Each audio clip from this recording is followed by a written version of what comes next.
I stood frozen, phone in hand, staring at the confirmation email glowing on our shared account. My wife, Sarah, moved around the kitchen, humming softly as she grabbed her purse. "I'm going to dinner with friends," she said lightly, her tone almost too casual. I wanted to believe her, but the email burned in my mind, a hotel room reserved for tonight under her name. My stomach tightened as I replied, "Strange, I just saw you book a hotel room." Her humming stopped, the air grew heavy. She froze, hand hovering over the car keys on the counter. "What are you talking about?" Her voice was sharp now, defensive. I held up my phone, showing her the email. Her eyes flicked between the screen and me. For a brief moment, I caught a flicker of something. Guilt, maybe fear. "That's not what you think," she said quickly, but her words faltered, lacking her usual confidence. I stayed silent, letting the silence press her for more. Finally, she said, "It's for work. A client's in town for one night. I booked the room for them. I'm just meeting them for dinner first." It sounded plausible, rehearsed even, like she'd prepared for this moment. I nodded slowly, careful not to escalate things, but questions churned inside me. Why hadn't she mentioned this before? Why was the reservation in her name, not the company's? I let her leave, watching her car pull out of the driveway. The house suddenly felt too quiet, the kind of silence that only deepens doubt. I sat at the kitchen table, eyes glued to the email, trying to piece things together. Lately, Sarah had been distant, late nights at the office, vague about her days. I'd blamed stress, but now I wasn't so sure. Without thinking, I logged into her calendar on my laptop. There it was.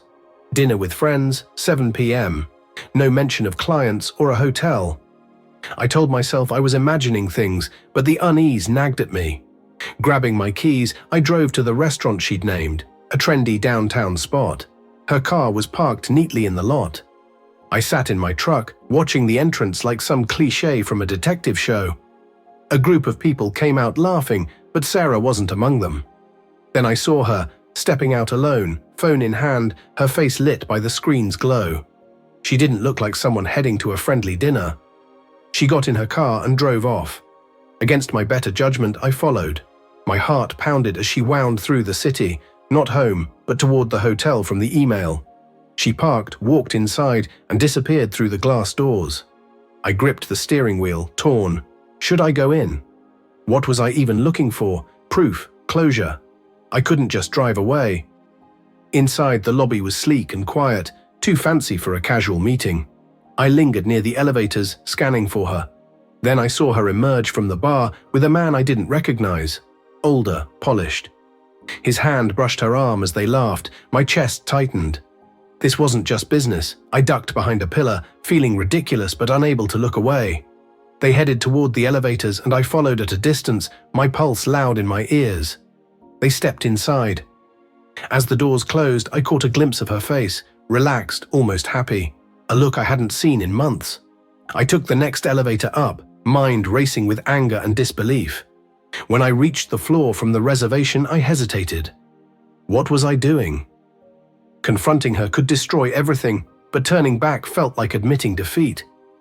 I knocked on the door, no answer. I knocked louder. After a moment, Sarah opened it. Her face paled when she saw me. "What are you doing here?" she whispered, glancing behind her.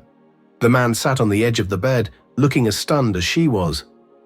"We need to talk," I said, voice steady despite the chaos inside.